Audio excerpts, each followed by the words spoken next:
We are back after our 26 days trip in Japan.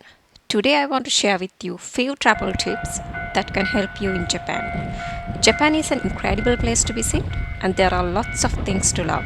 Food, culture, people, fashion. But there are some things that you definitely need to know before you arrive in Japan that can make your life easier. If you are new to my channel, please subscribe and let's start with Japan visa. This may not the same process for each country, but in Australia, you only can apply visa just 3 months before you arrive in Japan.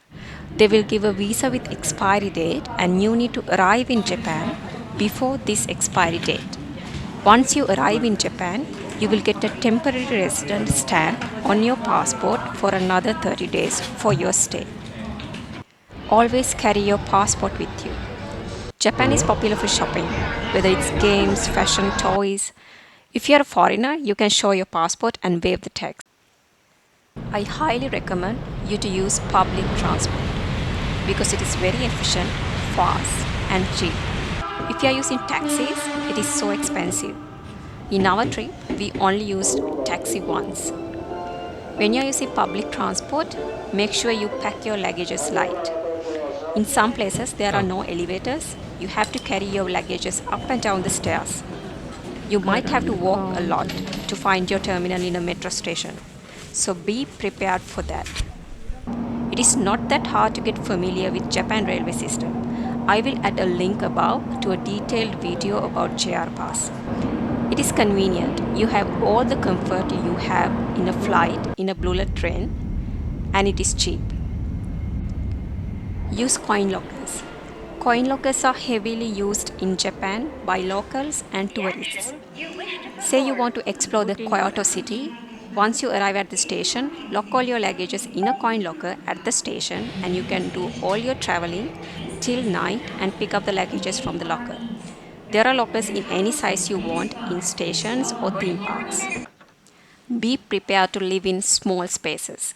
Most of the hotels we stayed in and the restaurants were pretty small, and it is normal in Japan.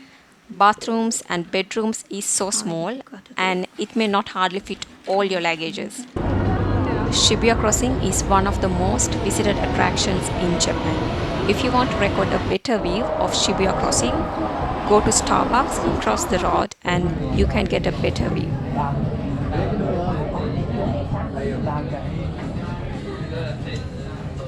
Food.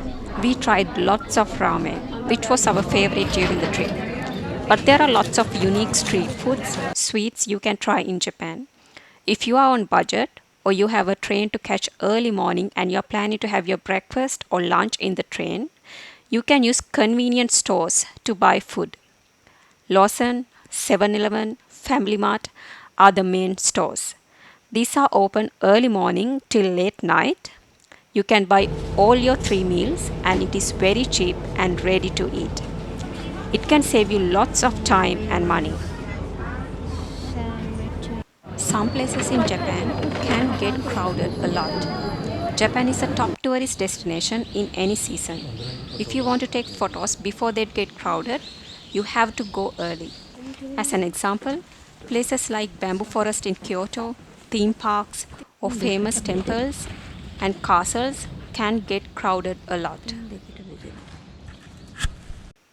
Onsen baths. This is a place where people come to relax while having a hot spring water bath. It is always separate baths for men and women.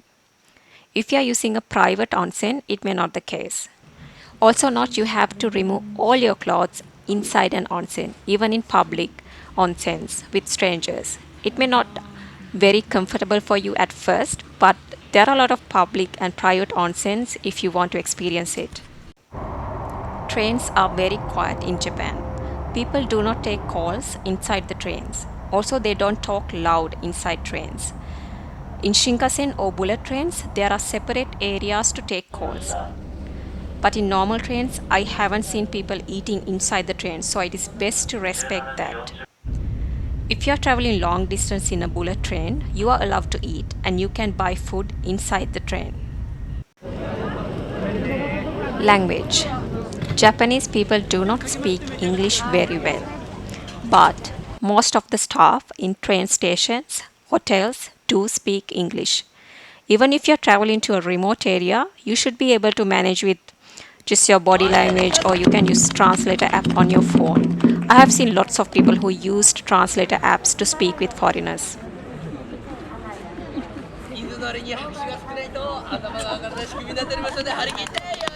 Japan is safe.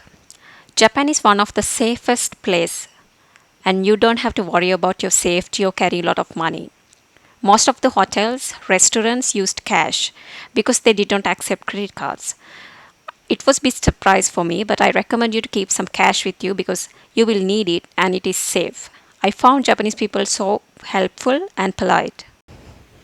If you are planning to visit theme parks like Disney Sea, Disneyland, or Universal Studio, book your tickets in advance and learn tips and decide which day is the best to visit.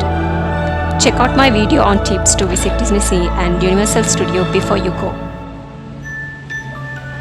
If you are planning to eat in a restaurant and if you are a non-smoker, better to check if they have non-smoking areas.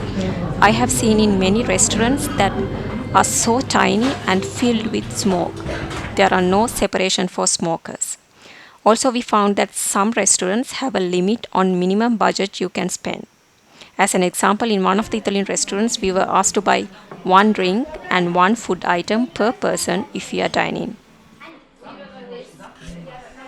Most of the Airbnb houses, some restaurants need you to remove your shoes and wear indoor slippers when entering to the building.